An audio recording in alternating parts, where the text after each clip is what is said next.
Hey everyone, ready to dive into a story that's got the global economy buzzing? China, the world's second largest economy, just slammed out on the accelerator with a massive stimulus package. But before we even touch the specifics, let's talk about the bigger picture. What does this move tell us about how China's economic engine is really running? And more importantly, why should you, dear listener, even care?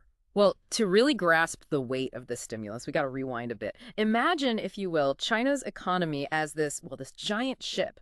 Now, this ship's been navigating some pretty choppy waters lately. We're talking sluggish growth, these deflationary headwinds, a real estate market that's, well, it's been better, and a whole wave of youth unemployment. So, this stimulus package, think of it as a powerful course correction, a strategic move to, regain some momentum. Okay, so break it down for me. What exactly is in this massive economic toolbox they've just unveiled? It's a multi-pronged approach, a real mix of monetary and fiscal measures, all designed to nudge the economy back on track. We're talking things like lowering interest rates, like think of it as easing the flow of money through the system, and then there's injecting liquidity, basically, a cash infusion to get things moving again. Oh, and let's not forget about the support being funneled into that struggling real estate sector we talked about. Sounds like they're really playing out all the stops. But what makes this particular stimulus package so significant? Why is everyone watching China so closely right now? The key here is understanding that this isn't just a band-aid, a quick fix, this stimulus. It's a window into a much bigger story, a story about how China's economic strategy is shifting. See, for years, they've been tightening control over various sectors, things like education and, you guessed it, real estate.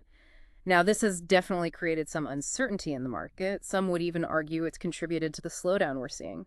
The stimulus package, it's like a balancing act, a way to maintain control, but at the same time breathe some life back into growth. So are they essentially trying to have their cake and eat it too? Yeah. Keep control, but also juice the economy. In a way, yeah. It's a very delicate dance, and the stakes, well, let's just say they're high. If they don't strike that perfect balance, well, they risk even more instability, which is why the whole world's watching with bated breath. Okay, so we've established this is a big deal, but let's get down to brass tacks. What are these structural issues China needs to deal with? Hmm? And how does this big stimulus package even begin to address them? Imagine a house, right? But the foundation, it's not quite stable. You can patch up the cracks, but at some point, you got to reinforce the base. These structural issues, they're those foundational cracks, one of the biggest ones. China's heavy reliance on real estate and those state-owned enterprises to drive growth. Now, these were powerhouses in the past, but now they're looking a little more like liabilities. This stimulus, especially the focus on interest rates and liquidity, it's about easing that reliance and hopefully stimulating growth in other So areas. it's about diversifying their portfolio, finding new avenues for growth that are more, sustainable in the long run. Exactly. And here's where things get really interesting. China's central bank, they're not just slashing interest rates across the board, they're strategically targeting things like mortgages. They're trying to make it easier for people to manage their home loans, hoping to take some pressure off the real estate market and encourage, everyday people to start spending again. Like a surgeon with a scalpel, not a sledgehammer. This is all sounding promising, but are there any dissenting voices? Any experts, a little skeptical about this whole thing? Oh, absolutely. Not everyone's convinced this is the magic bullet. Some experts, they argue that these measures, while, necessary, are kind of like putting a band-aid on a deeper wound. They say China needs to address the root causes of this slowdown, things like excessive debt, an aging population, a lack of innovation, and those are issues that, well, they need more than just a quick injection of cash. So, a high-stakes gamble with no guaranteed outcome. Exactly. And the thing is, the implications of this go way beyond China. We're talking about a globalized world, intricately connected. A sputtering Chinese economy, well, it can send tremors through the entire global marketplace. And that's where things get really interesting for our listeners. How might this impact their lives, their investments, their whole understanding of the world? That's what we're here to uncover. We're going to dig deeper, go beyond the headlines, and really understand the potential ripple effects of this massive stimulus package. One thing that's really striking about all of this is how interconnected everything is. We're talking about a globalized world, right? So when China's economy sneezes, the rest of the world, well, it tends to catch a cold. Like what they call it, a butterfly effect. Mhm. One little flap and whoosh, you've got a hurricane on the other side of the world. But for those of us who don't spend our days poring over economic forecasts, break it down for us. How could this impact like the average person listening right now? Okay, so let's say you're, I don't know, a coffee lover here in the US. Yeah. Now, if China's economy slows down Chinese businesses, they might buy less coffee. That means less demand for those coffee beans from places like, say, Brazil, and that surplus of beans. Well, it could actually mean you end up paying a little less for your morning cup of joe. That's a simplified example, of course, but it shows you how connected everything really is. Right, like those domino effects, everything's linked. But let's get back to China for a sec. We've talked about the potential upsides and downsides of this stimulus package. But what's the overall feeling? Are people hopeful? It's a mixed bag, really. Remember, we've got this backdrop of increased government control in certain areas, and that's definitely created some, well, some uncertainty. Some people see this stimulus package and think, okay, the government's listening, they're taking action. But then there's another segment, especially those who've been following China's economic policies closely, who are a bit more, I guess you could say, cautious. They see this as more of a temporary fix, a band-aid on a system that might need, a more thorough overhaul. So are they saying it's more about managing expectations than like actually fixing the problem?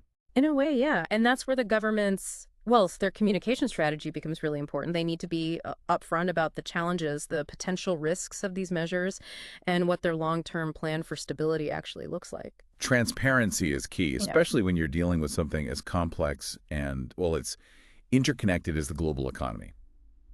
But let's switch gears for a moment and talk about something we touched on earlier, those whispers of like internal debate within the Chinese government itself. What's the story there? Yeah. Oh, now this is where things get really interesting. So from what we've heard, this stimulus package, it wasn't just a done deal. There were reportedly some pretty intense discussions, maybe even some clashes about the best way forward. Some officials, they were advocating for a more cautious approach. They were worried about pumping too much money into the economy, the long-term risks. But then you had others pushing for bolder action, saying the situation was too urgent to wait. Sounds like something out of a movie. High-stakes economic thriller. Yeah. What ended up tipping the scales in favor of this bolder approach? Well, it's hard to say for sure, but the urgency of the situation probably played a big role. Remember those reports about local governments struggling to even pay salaries? That's a big red flag, right? It suggests a deeper strain on the system, a feeling that waiting any longer could have, well, some pretty dire consequences. It's that classic dilemma, right? Do you risk potential inflation down the line, or do you try to, like, stabilize things now and deal with the fallout later? Exactly. And in the end, it seems the decision makers decided that immediate stability was the priority, even with those potential long-term risks. But this whole internal debate, it highlights something really important. There isn't always one unified voice, one perspective within the Chinese government. There are different opinions, different approaches, and a recognition that, there's no easy solution here. Right. It's easy to forget that governments are made up of, well, people, right? Yeah. And people don't always agree. Understanding those internal dynamics, the different viewpoints, it can really give you a clearer picture of how decisions are made. Absolutely. It adds a layer of complexity, but it also makes it, well, a lot more interesting, don't you think? For sure. So we've got this fascinating mix of economic factors, global implications, internal political dynamics, but we can't forget about the human element at the heart of all of this. You're absolutely right, because behind all these statistics, all these policy decisions, there are millions of individual stories.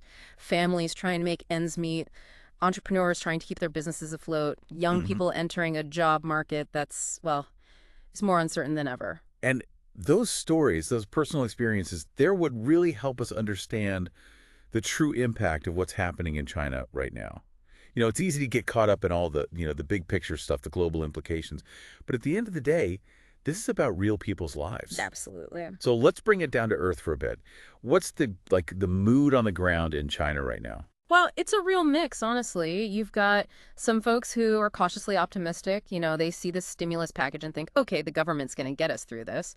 But there's also this underlying sense of, I don't know, anxiety, I guess you could say. People are feeling the effects of this economic slowdown every day. Jobs are less secure, prices are going up. It's unsettling. It's that feeling when, the ground feels unsteady beneath your feet, everything feels less certain.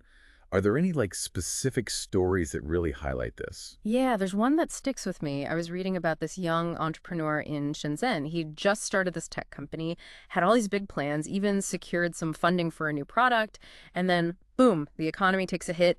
Investors get skittish, and the funding dries up. Oof, that's rough. Yeah, he had to scale back his plans big time. He's still pushing forward, but it really highlights how quickly things can change. It's a good reminder that nothing's guaranteed. Exactly. And it's not just entrepreneurs feeling the pressure. Imagine being, a recent college grad in China right now. The job market's always been competitive, but now it's even tougher. I've heard stories of people like overqualified for entry-level jobs, getting paid way less than they deserve, stuck in this cycle of like gig work. It's got to be discouraging, especially for a generation that's, grown up with so much opportunity. Yeah, and it shows why it's so important to look beyond the numbers. The economic data is one thing, but the human impact, the social and psychological effects of all this uncertainty, that's what really hits home. It's a good reminder that at the end of the day, economic policy, it's about people. Couldn't agree more.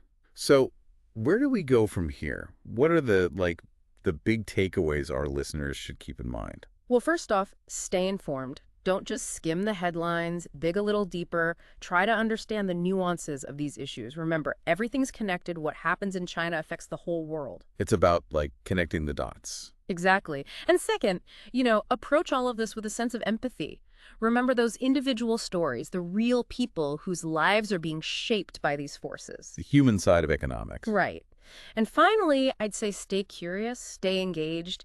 Don't be afraid to ask questions, seek out different perspectives, because there are no easy answers here. Embrace the complexity. Well, that wraps up our deep dive into China's economic roller coaster. We've covered a lot of ground today. We talked about the technical stuff, the global impact, and of course, those human stories that really make this issue hit home. And we hope you'll continue exploring, keep asking questions, and stay engaged. Thanks for joining us on this deep dive. Until next time, stay curious, everybody.